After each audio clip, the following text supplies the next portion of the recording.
सगळ्यांचं आपल्या चॅनलमध्ये मनापासून स्वागत आहे. तर आजची आगळी वेगळी रेसिपी आहे आणि मी पहिल्यांदा ट्राय करते बरं का. आज मी मंचाव सूप घरी बनवते. अंशला भाज्या आवडत नाहीत त्यामुळे मी फक्त गाजर टाकले. गाजर पनीर आहे असं सांगून त्याला मी खाऊ घालते.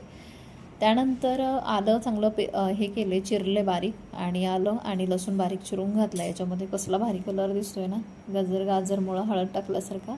त्यानंतर ही थोडीशी कांदापात घातली, पाणी घातलं आणि याच्यामध्ये red chilli sauce, green chilli sauce घातला आणि हा 1 चमचा सोया सॉस घातला आणि थोडंसं व्हिनेगर घातलं आणि छान उकळवू दिलं.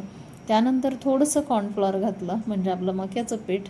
का माहिती नाही सगळ्यांनी कॉर्नफ्लॉवरला एवढं उचलून का धरले, कॉर्नफ्लॉवर करून. त्याच्यामुळे त्याची किंमत वाढायला लागली असं मला वाटतं. गावाला लहानपणी आम्ही ह्याची भाकरी खायचो कॉर्नफ्लॉवरची, आणि पुण्यात आल्यावर कळालं की मला ह्याला फार किंमत आहे.